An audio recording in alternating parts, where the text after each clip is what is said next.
दाल चावल से बना एक शानदार खाना है जिसे कई देशों में विशेषकर दक्षिण एशिया में बहुत पसंद किया जाता है।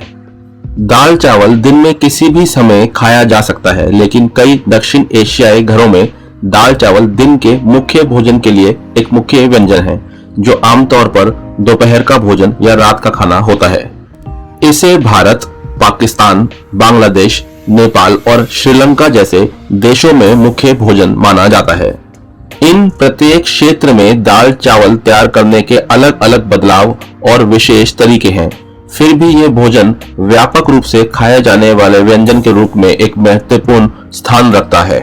दाल चावल की कैलोरी सामग्री विभिन्न कारकों द्वारा निर्धारित की जाती है, जिसमें उपयोग किए जाने वाली दाल के प्रकार, खाना पकाने के तरीके और अतिरिक्त सामग्री शामिल है। दाल का एक मानक भाग, जिसमें पकी हुई दाल और सफेद चावल शामिल होते हैं, लगभग 430 कैलोरी उत्पन्न करता है। एक कप पकी हुई दाल से प्राप्त 230 कैलोरी और एक कप पके हुए सफेद चावल से प्राप्त 200 कैलोरी होती है। तैयारी के दौरान नियोजित विशेष सामग्रियों और तरीकों के आधार पर सटीक कैलोरी सामग्री भिन्न हो सकती है। दाल चावल विभिन्न व्यंजनों में एक महत्वपूर्ण स्थान है। अक्सर मसालों के साथ पकी हुई सब्जियों जैसे साइड डिश के साथ होता है।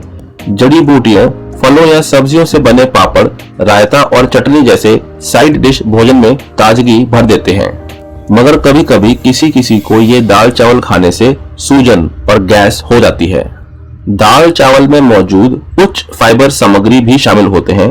ये फाइबर पाचन के लिए फायदेमंद होते हुए भी कभी कभी सूजन का कारण बन सकते हैं, खासकर यदि आपका शरीर फाइबर युक्त आहार का आदी नहीं हो तो। इसके अतिरिक्त फलियां होने के कारण दालें फलियों में पाए जाने वाले कुछ शर्करा और फाइबर को पचाने में कठिनाइयों के कारण कुछ व्यक्तियों में सूजन या गैस का कारण बन सकती हैं। आंत में इन पदार्थों को फर्मेंटेशन, उबाल के कारण गैस उत्पादन और बाद में सूजन हो जाती है। एक बार में ज्यादा दाल चावल खाने से आपके पाचन तंत्र भी प्रभावित हो सकता है, जिससे पेट फूल सकता है। इसलिए छोटे अधिक बार भोजन का विकल्प चुनने से इस समस्या को कम करने और सूजन को रोकने में मदद मिल सकती है। इसके अलावा कुछ लोगों में दाल चावल के विशिष्ट कंपाउंड जैसे ग्लूटेन या कुछ प्रकार की दालों के प्रति सेंसिटिविटी या भेदभाव हो सकता है, जो उत्पादन के बाद सूजन और असुविधा को ट्रिगर कर सकती हैं। एक ही भोजन में दाल और चावल हर किसी के पाचन तंत्र द्वारा अच्छी तरह से सहन नहीं किया जा सकता, क्योंकि कुछ व्यक्तियों को कुछ फूड कॉम्बिनेशंस को पचाना कठिन लगता है, जिसके परिणाम स्वरूप सूजन हो जाती है। गलत तरीके से पकाए गए या खरीदकर भंडार किए हुए दाल और चावल आंत में उबाल से गुजर सकते हैं, जिससे गैस उत्पादन और सूजन हो सकती है। दाल चावल खाने के बाद सूजन को कम करने के लिए धीरे धीरे अपने फाइबर का सेवन को बढ़ाएं। अच्छी तरह से खाना पकाना सुनिश्चित करें। हिस्से के आकार की निगरानी जरूर करें और सूजन पैदा करने वाले, ट्रिगर करने वाले खाद्य पदार्थों की पहचान करें। एक कप पुदीना चाय पिएं, क्योंकि पुदीना पाचन तंत्र को शांत करने और गैस से राहत दिलाने में मदद कर सकता है। सूजन को कम करने और पाचन में सुधार करने के लिए ताजा अदरक का एक छोटा टुकड़ा चबाएं या अदरक की चाय पिएं। गैस और सूजन को कम करने के लिए भोजन के बाद एक चम्मच सौंफ के बीज चबाएं।